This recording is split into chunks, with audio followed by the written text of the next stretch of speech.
예배를 위해서 우리 함께 기도하겠습니다. 사랑과 은혜가 풍성하신 아버지 하나님 감사합니다. 하나님 은혜 가운데 한 주간 잘 살아갈 수 있도록 이끌어 주시고 주중의 귀한 시간 오늘이 하나님 앞에 나와 하나님을 찬양케 하시고 또 하나님의 말씀 듣게 하시고 그 말씀의 능력과 또 그 은혜를 힘입어 한 주를 온전히 살아갈 수 있는 힘을 더욱더 공급하여 주시기를 원합니다. 이 시간 온전히 하나님께서 주관하사 악한 원수마귀 조금도 틈타지 못하게 해주시고 오직 하나님의 은혜와 사랑만이 넘치는 귀한 시간 되게 하여 주시옵소서. 예수님의 이름으로 기도드립니다. 아멘. 우리 함께 찬양하기를 원합니다.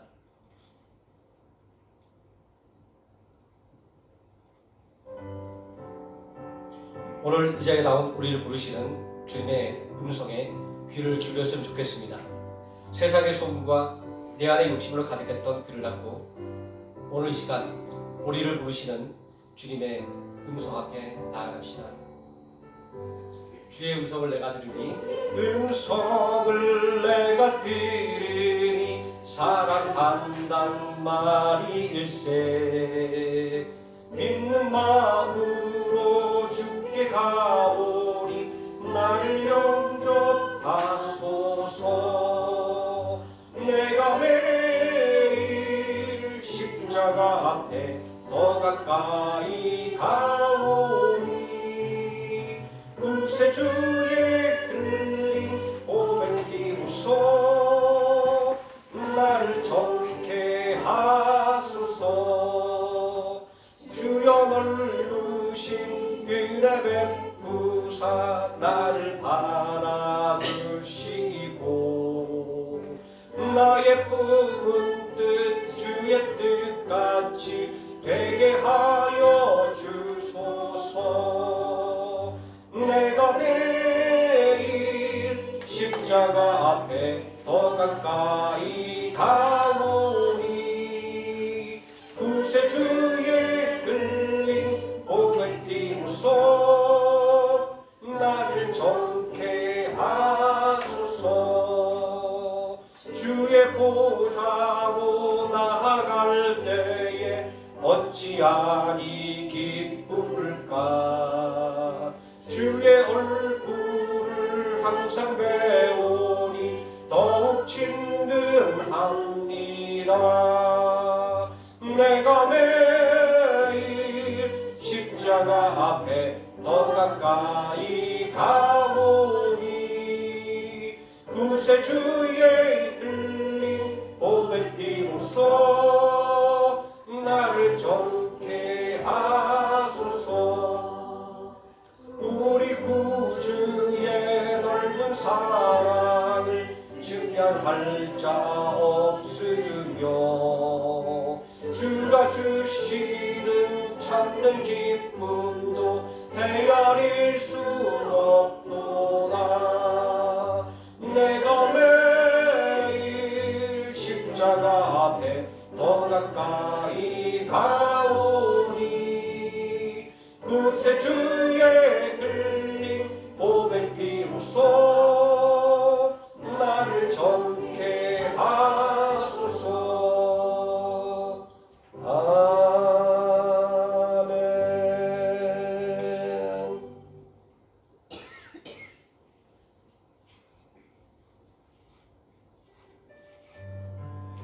그동안 내 인생의 왕좌에 내가 앉아 내 힘과 의지로 타인을 정죄하고 내 뜻대로 살아가려고 했던 완악한 내 자를 이 시간에 주님 앞에 다 내려놓읍시다.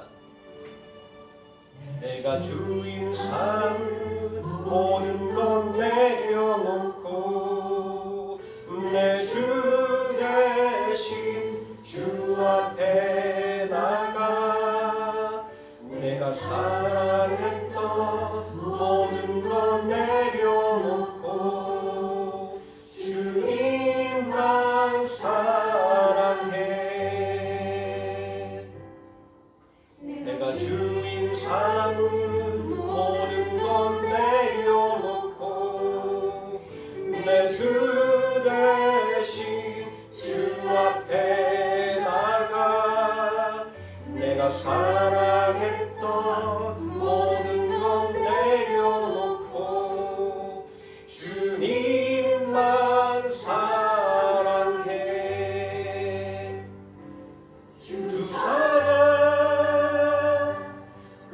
거친 풍랑에도 깊은 바다처럼 나를 잠잠케 해 주 사랑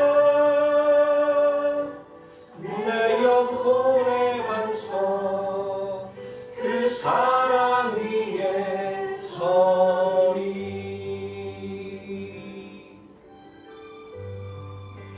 주의 음성을 들을 때 우리가 솔직하게 고백할 것이 있습니다. 그것은 바로 내 삶의 진짜 주인이 누구였는지 고백하는 것입니다. 내가 주인 삼은 모든 건 내려놓고 내 주 대신 주 앞에 나가 내가 사랑했던 모든 건 내려놓고 주님만 사랑해. 주 사랑 거친 풍랑에도 깊은 바다처럼 나를 잠잠케 해. 주 사랑 내 영혼의 반석 그 사랑 위에 서리. 주 사랑 거친 풍랑에도 깊은 바다처럼 나를 잠잠케 해. 주 사랑 내 영혼의 반석 그 사랑 위에 서리.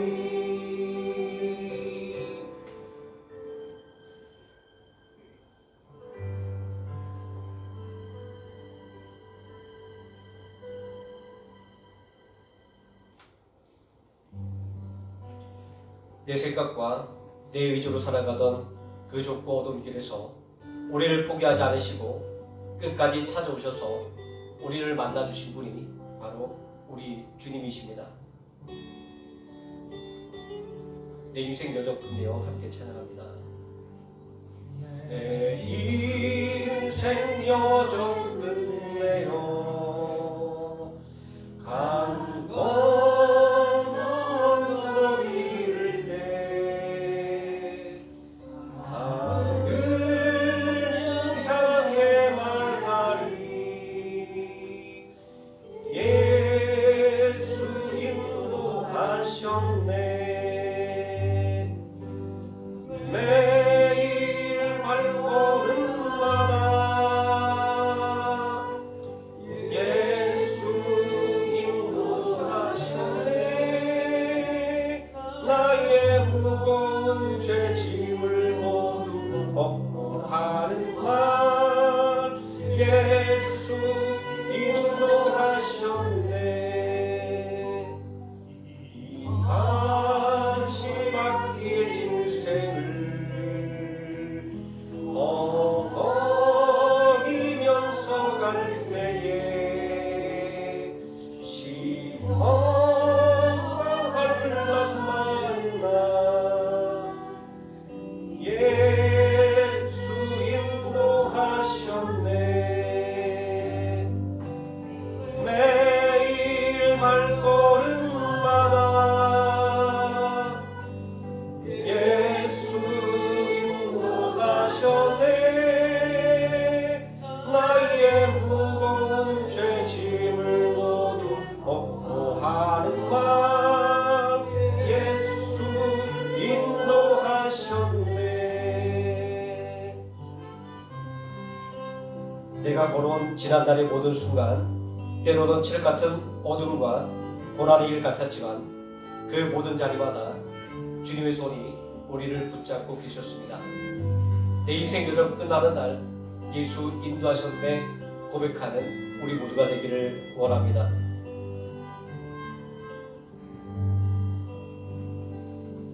내 남는 발걸음마다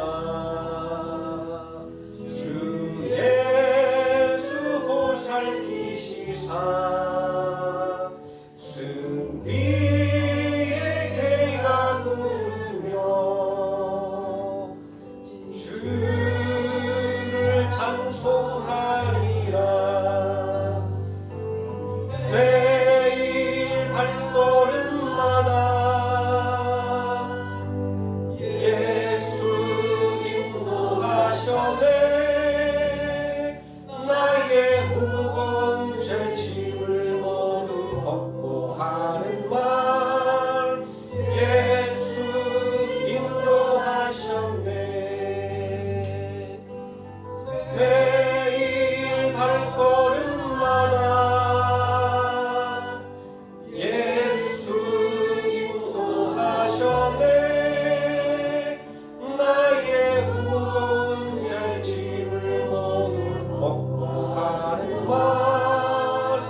잘못된 건데요. 그 뒤에 안 넘어가나요?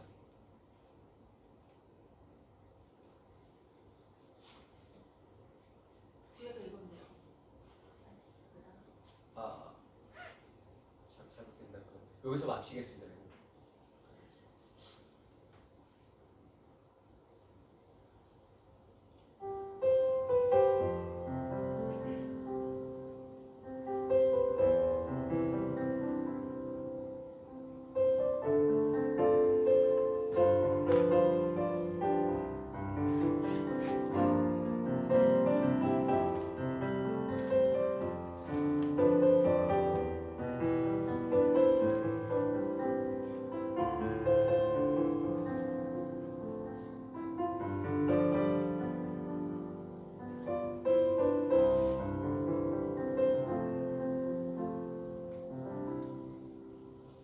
전능하사 천지를 만드신 하나님 아버지를 내가 믿사오며 그 외아들 우리 주 예수 그리스도를 믿사오니 이는 성령으로 잉태하사 동정녀 마리아에게 나시고 본디오 빌라도에게 고난을 받으사 십자가에 못 박혀 죽으시고 장사한 지 사흘 만에 죽은 자 가운데서 다시 살아나시며 하늘에 오르사 전능하신 하나님 우편에 앉아 계시다가 저리로서 산 자와 죽은 자를 심판하러 오시리라. 성령을 믿사오며 거룩한 공예와 성도가 서로 교통하는 것과 죄를 사하시는 것과 몸이 나이 사는 것과 영원히 사는 것을 믿사옵나이다. 아멘. 찬송가 83장 함께 찬송하시겠습니다.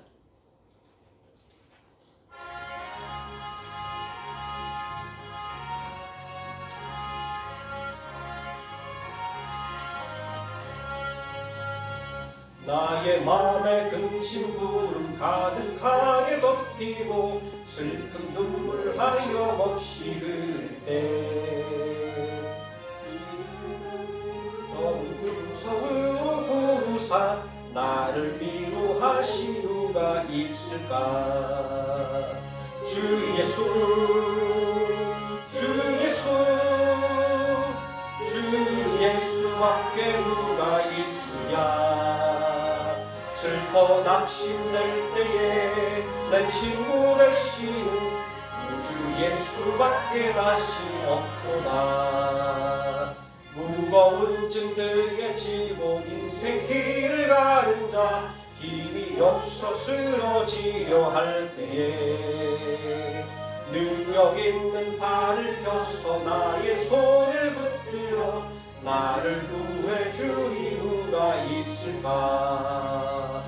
주 예수 주 예수 주 예수밖에 누가 있으랴. 슬퍼 낙심될 때에 내 친구 되신 우주 예수밖에 다시 없구나. 지은 죄를 돌아보니 부끄럽고 괴로워 자나깨나 맘에 평안 없을 때 주한 죄인 용납하사 품에 안아주시고 깨끗하게 하시리가 누굴까. 주 예수 주 예수 주 예수밖에 누가 있으랴. 슬퍼 낙심될 때에 내 친구 되신 우주 예수밖에 다시 없구나. 요단강을 건너가서 시온성을 향할 때 나와 항상 동행하리 누굴까. 두려움에 거는 구름 모두 헤쳐버리고 나의 갈 길 인도하리 누굴까. 주 예수 주 예수 주 예수밖에 누가 있으랴. 슬퍼 낙심될 때에 내 친구 되시는 우주 예수밖에 다시 없구나. 아멘. 이 시간 함께 읽어받을 하나님의 말씀 고린도후서 11장에서 함께 보도록 하겠습니다. 신약성경 298페이지 고린도후서 11장 28절에서 30절까지 말씀입니다. 짧은 말씀이니까 다 같이 한 목소리로 봉독하겠습니다. 이 외의 일은 고사하고 아직도 날마다 내 속에 눌리는 일이 있으니 곧 모든 교회를 위하여 영위하는 것이라. 누가 약하면 내가 약하지 아니하며 누가 실족하게 되면 내가 애타지 아니하느냐. 내가 부득불 자랑할진대 내가 약한 것을 자랑하리라. 아멘. 말씀의 은혜와 함께 기도하겠습니다. 사랑과 은혜가 풍성하신 아버지 하나님, 하나님의 은혜 가운데 살아가도록 인도하신 그 은혜를 생각하며 이 시간도 하나님 앞에 온전한 은혜를 구합니다. 온전히 하나님의 말씀에 세임을 얻고 하나님의 말씀의 기쁨을 얻기를 원하는 심령 가운데 놀라우신 은혜와 능력으로 채워주시기를 원합니다. 입술에 파수꾼을 세우사 생관없게 강단에서 온전히 하나님의 온전한 말씀만 전달될 수 있는 통로가 되게 해주시고 하나님만 홀로 영광 받으시는 귀한 은혜의 시간이 되게 하여 주시옵소서. 예수님의 이름으로 기도드립니다. 아멘. 오늘 봉독한 하나님의 말씀, 내 안에 예수님의 심장이 뛰게 하라 라는 제목으로 하나님 말씀의 은혜를 함께 나누고자 합니다.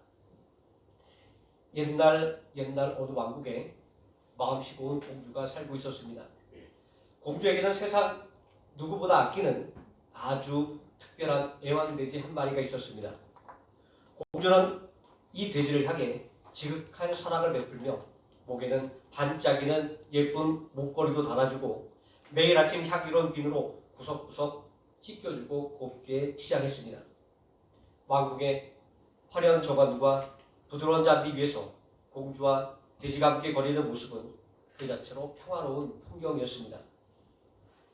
하지만 아무리 깨끗하게 씻기고 세상에서 가장 귀한 것으로 꾸며주어도 그 돼지에게는 숨길 수 없는 은밀하고 끈질긴 본능이 있었습니다. 단 한순간에도 방심하거나 눈을 떼면 그 돼지는 어김없이 정원의 가장 구석진 곳에 있는 더러운 진흙탕 속으로 망설임 없이 뛰어들어가 온몸에 진흙이 묻도록 뒹굴렀습니다. 온통 흙탕물을 뒤집어쓴 채 꿀꿀거리며 기뻐하는 돼지의 모습은 공주에게는 큰 충격이자 깊은 슬픔이었습니다. 공주는 안타까운 마음에 매를 들고 가르쳐 보기도 하고 비싼 비누로 다시 씻기고 달래보기도 했지만 소용이 없었습니다. 그것은 교육이나 수양, 환경의 변화로 고쳐지는 문제가 아니었습니다. 왜냐하면 더러운 진흙탕에 뒹구는 것을 좋아하고 그 속에서 노는 것 자체가 돼지의 피할 수 없는 본성 그 자체였기 때문입니다. 그러나 이 이야기는 단순히 흥미를 돋구는 한편의 동화로 끝나지 않습니다. 이 비유야말로 오늘 우리가 발딛고 살아가는 이 각박하고 거친 세상과 그 속에서 아무리 씻어도 죄악의 진흙탕으로 미끄러져 들어가는 우리 자신의 부끄러운 자화상을 가장 적나라하게 보여주는 영적 진실이기 때문입니다. 우리가 살아가는 세상은 날이 갈수록 눈앞띄게 각박해지고 있습니다. 이웃을 향한 배려와 따뜻한 존중은 자취를 감추고 오직 나만 살겠다라고 하는 이기심과 생존 경쟁이 가득합니다. 사소한 말 한마디를 참지 못해 폭발하는 분노자들 장애와 각종 범죄들은 이후 예수님께서 감람산 설교를 통해 엄중히 경고하셨던 종말의 풍경을 그대로 닮아 있습니다. 예수는 마태복음 24장 12절을 통해서 말세의 가장 신앙적인 징조를 이렇게 말씀하셨습니다. 불법이 성함으로 많은 사람의 사랑이 식어지리라. 이처럼 예수님께서 친히 예고하신 대로 세상은 날이 갈수록 이기심과 무자비함이 극에 달하는 종말의 한복판을 향해 걸어가고 있습니다. 그리고 사도 바울은 이 예수님의 경고를 이어받아 훗날 디모데후서 3장 1절에서 2절까지의 말씀을 통해 이 세대의 영적인 실상을 더 구체적인 이 인간의 성정을 통해 고발합니다. 너는 이것을 알라. 말세에 고통하는 때가 이르러 사람들이 자기를 사랑하며 돈을 사랑하며 자랑하며 교만하며 비방하며 부모를 거역하며 감사하지 아니하며 거룩하지 아니하며 예수님의 경고가 말세의 큰 그림을 보여주는 거대한 틀이었다면 바울의 증언은 그 현실이 우리의 일상과 내면에 어떻게 나타나는지를 낱낱이 보여주는 구체적인 모습입니다. 자, 사람들은 이 참담한 위기 원인을 기후위기나 경제적인 불평등 혹은 자연재해에서 찾으려고 합니다. 그러나 인류가 직면한 파멸의 근본적인 원인은 외부에 있지 않습니다. 진정한 원인은 타인을 향한 공감과 그들의 마음이 완전히 메말라버린 인간의 각박한 그 심성 자체에 있습니다. 내면이 혹해진 인간의 이기적인 욕망이 끝없이 팽창할 때 그것은 가정의 파탄과 사회의 갈등 그리고 수많은 생명을 앗아가는 참혹한 전쟁으로 발전하게 됩니다. 세상이 이토록 지르탕처럼 더러워지고 서로를 무너뜨리며 파멸로 치닫는 이유는 결국 우리 안의 심장이 진흙탕을 탐닉하던 돼지의 본성에서 단 한 발자국도 벗어나지 못했기 때문입니다. 이와 같이 타인을 향한 공감과 그들이 완전히 메말라버린 인간의 각박함의 절정에 그 자리에 서 있던 인물이 있습니다. 바로 핍박자 사울이었습니다. 당시 사울은 누구보다 냉정하고 매정한 사람이었습니다. 그는 자신이 믿는 율법의 의와 열심에 눈이 멀어 눈에 뵈는 것이 없는 폭군이었습니다. 최초의 순교자 스데반이 돌에 맞아 죽어갈 때 사울은 멀리서 구경만 하던 방관자가 아니었습니다. 그는 스데반이 죽임을 당하는 것을 당연하게 여겼고 그 잔인한 처형의 현장에서 마땅히 그는 죽어야 한다며 공의의 뜻을 받들어 돌 던지는 사람들의 겉옷을 맡아주며 순교의 참상을 앞장서서 주도했습니다.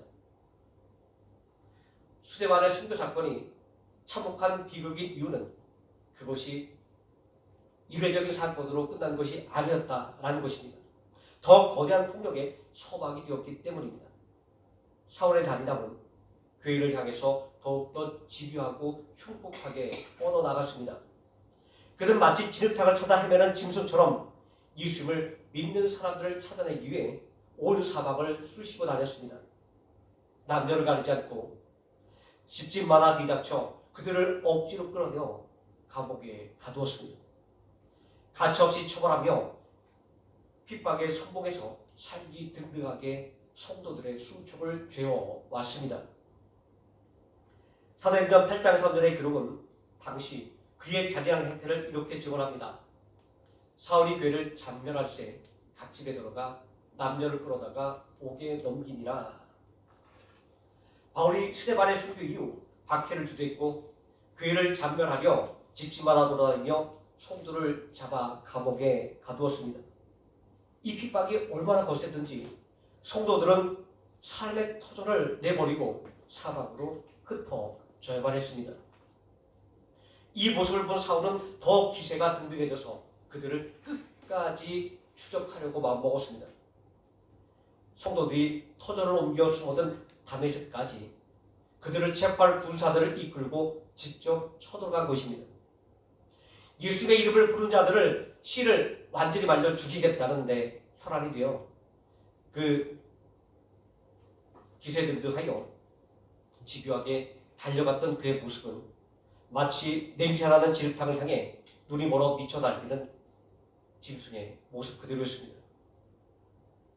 진흙탕 같은 세상의 죄악 속에서 율법의 무서운 칼날을 휘둘며 타인을 가차없이 정죄하고 짓밟던 그의 내면은 어떠했을까요? 그것은 공주가 씻겨주어도 기꺼이 진흙탕 속으로 뛰어들던 돼지의 모습과 전혀 다를 바가 없었습니다. 오직 자기 의와 그리고 교만의 흙탕물을 뒤집어 쓴 채 타인의 피눈물을 아프게 여기기는커녕 멸망으로 밀어넣던 사울의 내면은 완악함과 파괴적인 모습으로 완전히 썩어 문드러져 있었습니다.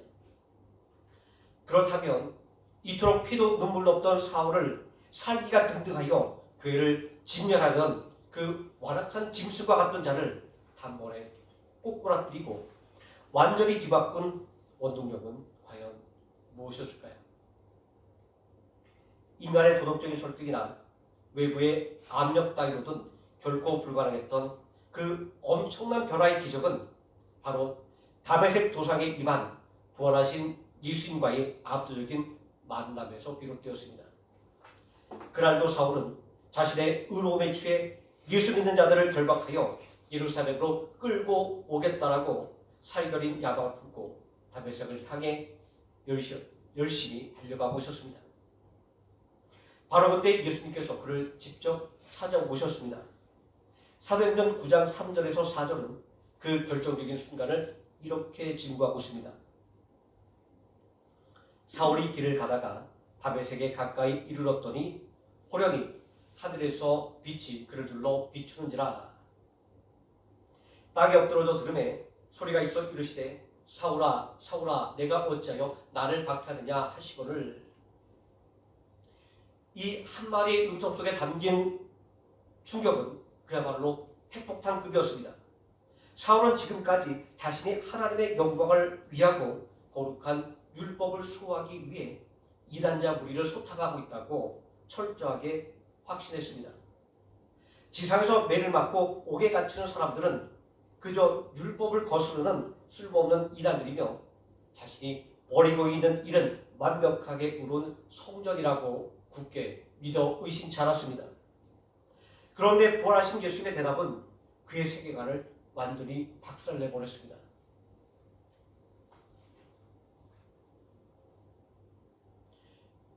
이날 사울을 바닥에 꼬꾸로 들인 것은 정오의 태양보다도 더 강렬하게 빛나는 압도적인 권능이었습니다. 그 숨막히는 위압감 속에서 사울은 두려움에 떨며 물었습니다. 주님, 누구십니까? 지상에서 그 누구의 권위에도 굴복하지 않았던 그를 완전히 무릎 꿇린 그 찬란한 권능의 주인공이 누구인지를 묻고 있는 이 절체절명의 질문에 주님은 이렇게 답해 주셨습니다. 나는 내가 박해하는 예수라. 예수는 어째서 내가 저 성도들을 박해하느냐라고 묻지 않으셨을까요? 대신 어찌하여 나를 박해하느냐라고 물으셨을까요? 이것이 바로 다메섹에서 바울의 회심의 핵심이자 성경이 말하는 가장 놀라운 비밀인 그리스도와 교회의 연합입니다. 정오의 태양보다 더 강렬한 영광과 권능을 가진 주님이시지만 예수님은 하늘 보좌에 앉아 세상의 고난을 수수방관하지 않았습니다. 성도가 세상에서 억울하게 고난을 당하고 매를 맞을 때 그 아픔을 자신의 몸에 그대로 새기셨습니다. 성도가 감옥에서 눈물을 흘릴 때 그 차가운 바둑에서 성도와 함께 눈물을 흘리고 계셨던 것입니다. 사울이 율법의 냉정한 칼로 난도질하고 짓밟았던 대상은 인간의 무리가 아니라 바로 눈에 보이지는 않으셨으나 성도들과 한 몸이 되어 아파하시는 살아계신 부활하신 주님이신 예수 그리스도였던 것입니다. 바울이 깨닫고 보니 교회를 향해 들렀던 그 잔인한 칼날이 알고 보니 내가 온전히 마음을 다해 섬기려고 했던 바로 그 하나님의 가슴을 매 순간 후벼 파는 것이었습니다. 이러한 사실은 사울에게 생존과 다름없는 영적인 충격이었고 자신의 의가 완전히 산산조각 나버리는 파멸의 순간이었습니다. 그러나 자신이 그토록 핍박했던 예수님은 자신을 심판하기 위해서 그를 찾아오신 것이 아니라 오히려 자신의 모든 죄와 완악함을 품어주기 위해 찾아오셨습니다. 그 놀라운 은혜 앞에서 사울의 완악했던 자는 완전히 부서지고 말았습니다. 짐승처럼 진흙탕을 부르며 타인을 물어뜯던 그의 완고했던 고집은 그 자리에서 꺾여버렸고 그 깨어진 가슴 위에 성도를 위해 생명을 버리신 예수님의 마음이 깊이 새겨졌습니다. 이 만남이야말로 훗날 그를 완전히 다른 사람으로 빚어내는 위대한 영적인 대전환의 시작이었습니다.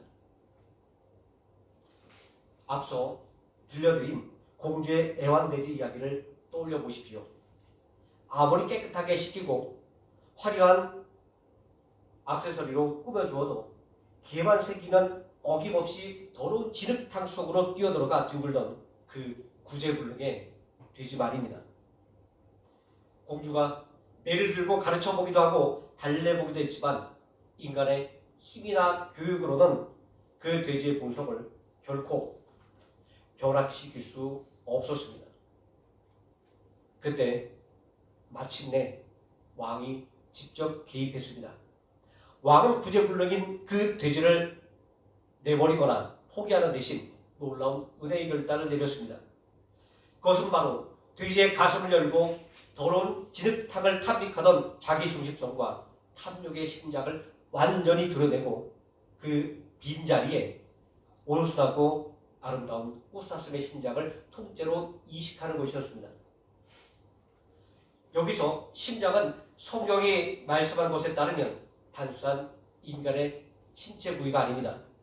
그것은 우리의 생각과 감정 그리고 우리의 삶의 방향을 결정하는 인격의 중심이자 타인의 아픔을 느끼는 영적인 감각기관입니다.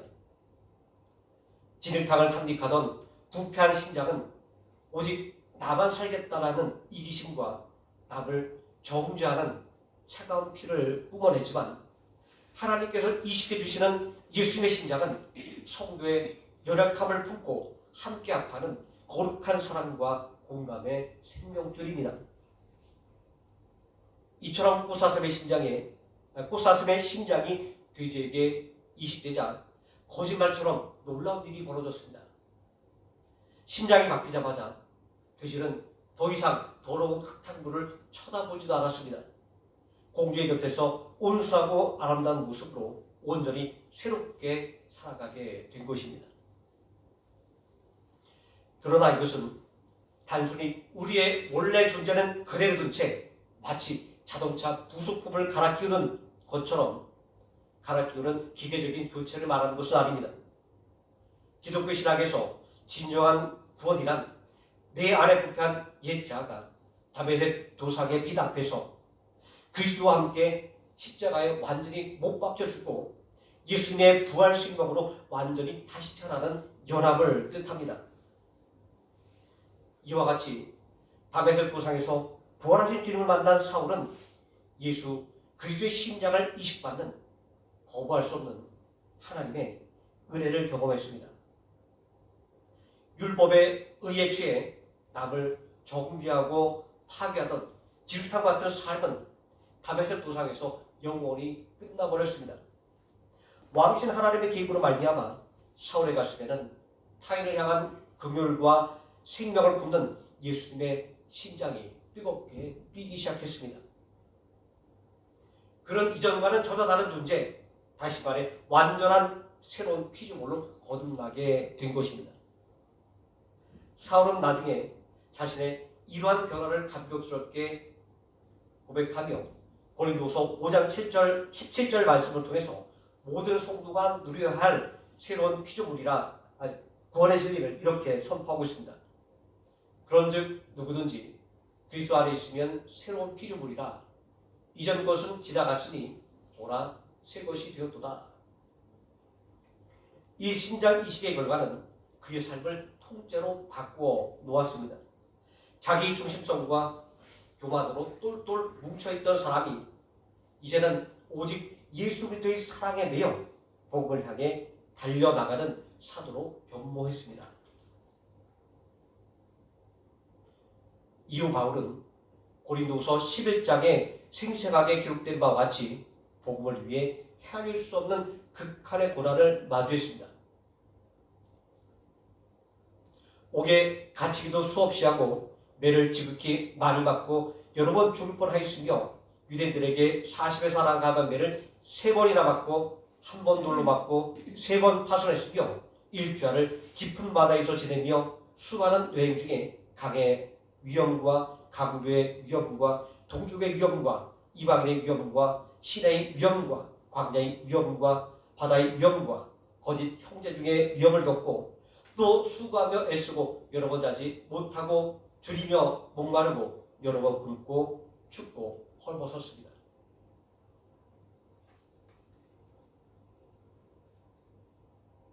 한 장의 나열하기로 어려울 정도로 너무 많은 환난과 고난을 당했음을 우리는 눈으로 확인할 수 있습니다. 이처럼 숨이 턱끝까지 차오르는 극한의 현실 앞에서 과거의 사울이었다고 한다면 아마 분노와 원망으로 무너져 내렸을 것입니다. 그러나 이제 그는 결코 주저앉지 않은 불굴의 전도자가 되었습니다. 그가 끝까지 포기하지 않고 일어설 수 있었던 힘은 자신의 의지나 끈기가 아니었습니다. 바울의 가슴 안에 뛰고 있는 예수 그리스도의 심장이 고난 속에서도 끊임없이 주님의 사랑과 생명을 공급해 주었기 때문입니다. 심장이 바뀌니 그의 시선이 바뀌었고, 그의 시선이 바뀌니 그의 인생의 목적과 걸어가는 길 자체가 완전히 바뀌는 놀라운 번의 역사가 성취된 것입니다. 하지만 다메섹 도상의 찬란한 빛과 영적 심장 이식 이후에 드러난 바울의 진짜 위대함은 단순히 수많은 매임과 환난을 이겨낸 불굴의 의지나 뛰어난 사역의 성과에만 있지 않았습니다. 세상의 거대한 혼란과 핍박 앞에서는 바위처럼 단단하게 맞서며 결코 굴복하지 않았던 그가 오직 성도라고 하는 연약한 존재 앞에만 서면 모든 무장과 권위를 내려놓고 완전히 무장 해제되던 그 눈물겨운 애정의 사람이 되었습니다. 세상은 흔히 강함을 타인을 지배하고 상처를 입히는 힘이라고 정의합니다. 하지만 예수 그리스도의 심장을 이식받은 바울이 보여준 영적 성숙으로 이룬 강함은 그와는 완전히 달랐습니다. 성도가 시험에 들어 흔들리면 자기도 함께 흔들리고, 성도가 영적으로 약해져서 주저앉으면 자기도 함께 약해지며, 성도가 죄에 실족하여 아파하면 밤잠을 설치며 애타는 심장으로 견디지 못했던 목자의 심정이 바로 그의 심정이 되었습니다. 바울은 고린도후서 11장 29절을 통해 그 뜨거운 내면의 고백을 가감없이 토해냅니다. 누가 약하면 내가 약하지 아니하며 누가 실족하게 되면 내가 애타지 아니하더냐.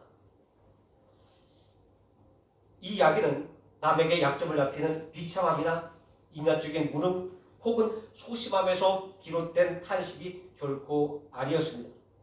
성도의 열악함과 시험 앞에 자기도 함께 무너지며 아파하던 이 정서적인 일체감은 친히 우리의 열악함과 질고를 짊어졌던 메시아의 성품이 그 안에 고스란히 재현이 된 것이었습니다.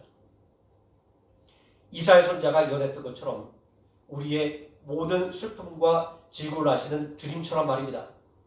이사야 53편 3절은 이렇게 말합니다. 그는 멸시를 받아 사람들에게 버림받았으며 간고를 많이 겪었으며 질고를 아는 자라.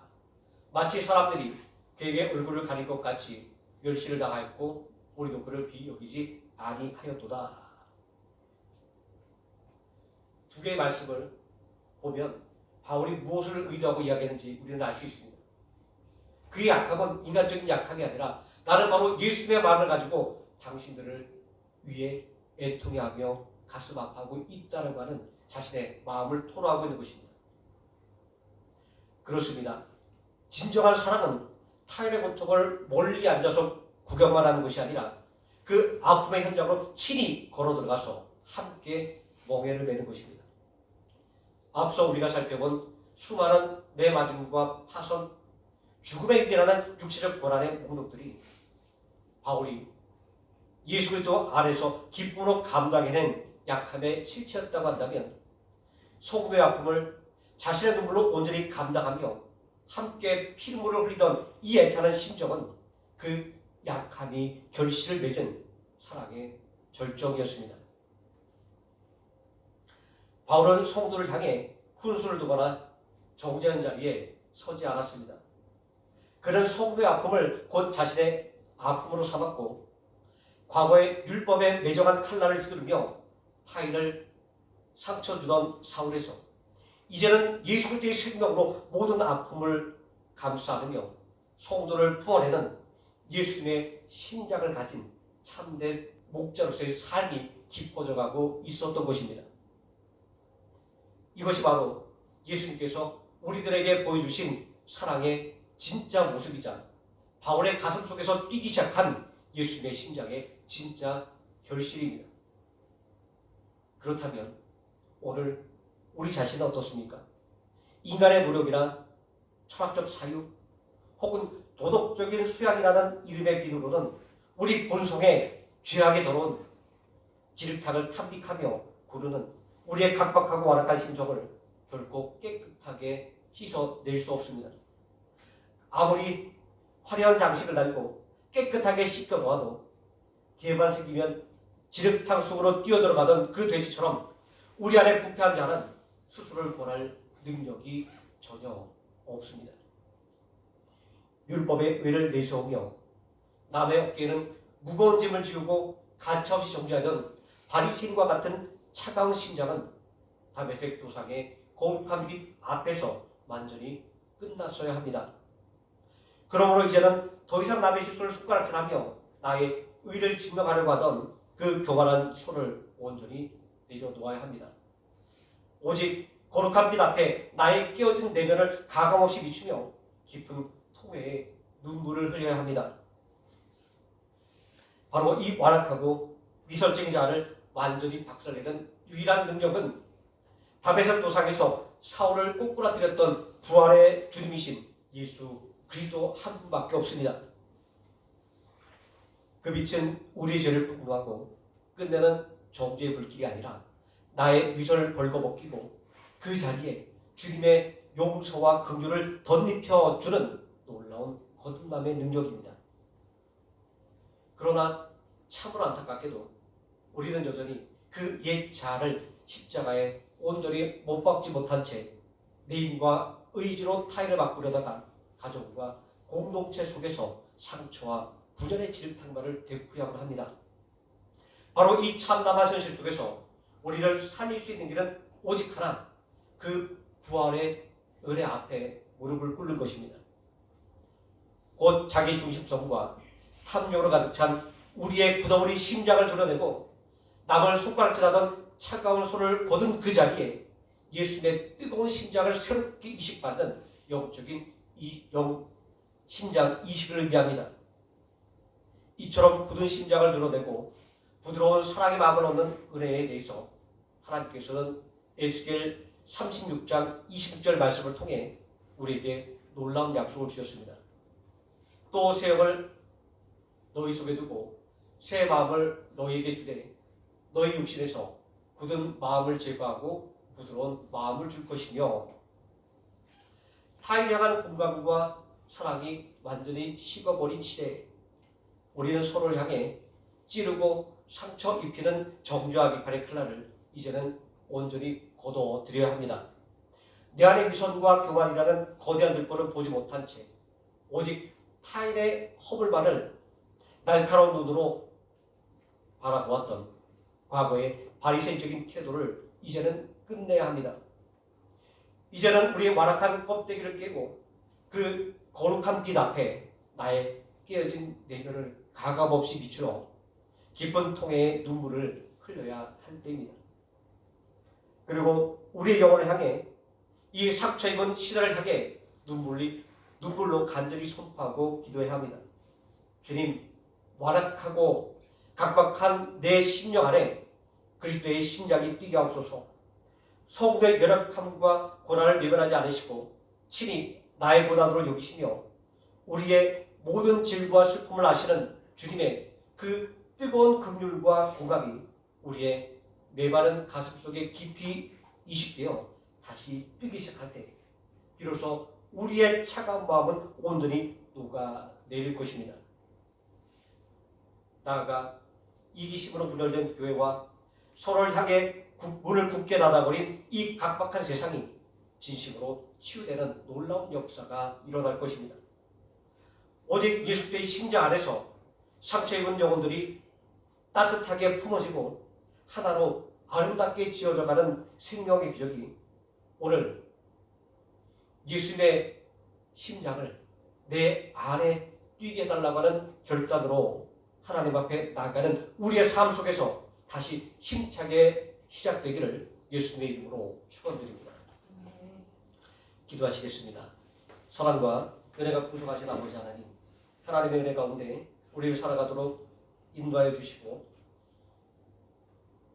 오직 하나님의 말씀으로 우리를 되돌아볼 수 있는 은혜 주심을 감사를 드립니다. 그 본성상 지흙탕만 보면 뛰어들어갔던 돼지처럼 온전히 죄를 벗어던지지 못하고 사망의 굴레 벗어나지 못해 오늘도 애통하며 고통받는 우리를 버려두지 아니하시고 우리에게 주님의 심장을 이식하여 주님의 마음으로 살아가도록 만들어주시는 하나님이심을 믿고 우리 안에 이제는 그 차가웠던 내 심장이 아니라 주님의 뜨거운 심장이 뛰고 있음을 온전히 깨닫게 해주시고 그 주님의 심장이 이끄시는 대로 걸어가는 우리 모든 삶이 되게 하여 주시기를 원합니다. 예수님의 이름으로 기도드립니다. 아멘. 찬송가 455장 찬송하시겠습니다.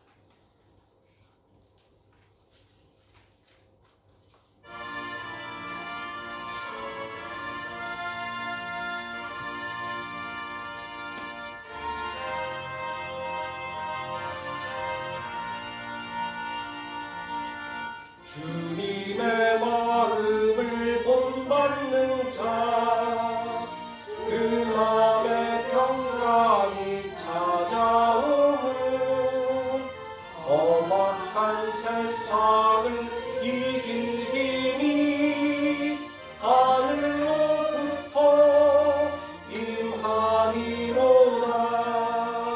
주님의 마음 온 바다 살면서 그 거룩하신 나로 이루리. 주 모습 내 눈에 안 보이며 그 음성 내 귀에 안 들려도 내 영혼 날마다 주를 만나 신령한 말씀 늘 배우노라. 주님의 마음 온 바다 살면서 그 거룩하신 나로 이루리. 가는 길 거칠고 험하여도 내 맘에 불평이 없어짐은 십자가 고난을 이겨내신 주님의 마음 온마음이라. 주님의 마음 온 바다 살면서 그 거룩하신 나로 이루리.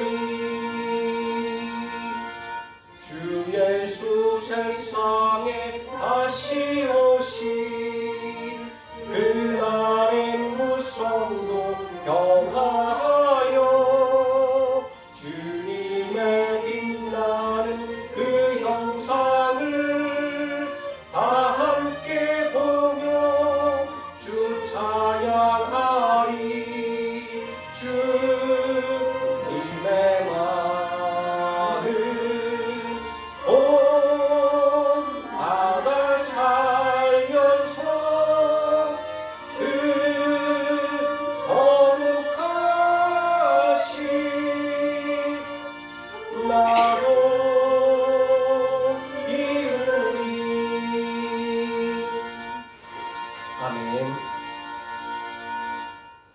지금은 우리를 구원하신 예수 그리스도의 은혜와 우리를 구원하기 위하여 독생자를 십자가에 내주신 성부 하나님의 사랑과 지금 이 시간도 우리 안에 내주교통 교제하시는 성령 하나님의 임마누엘이 완고한 내 심장이 아니라 뜨거운 예수님의 심장으로 살아가기로 결단하는 모든 성도들의 머리 위에와 우리 조국 대한민국이 온전히 하나님의 뜻 아래서 거룩한 하나님의 백성이 되기를 바라며 우리가 말딛고 살아가는 이 땅 베트남에도 온전한 복음의 역사가 일어나 그들의 심령이 변화되는 은혜가 임하기를 원하며 지금도 복을 전하기 위하여 땅끝까지 달려가는 아름다운 발걸음들 위에와 더욱더 모이기에 힘쓰며 하나님을 높여 찬양하며 부르짖어 간구하는 하노이 생명나무교의 머리 위에와 모든 성도들의 귀한 삶의 터전 위에 지금으로부터 영원토록 함께 계실지어다. 아멘.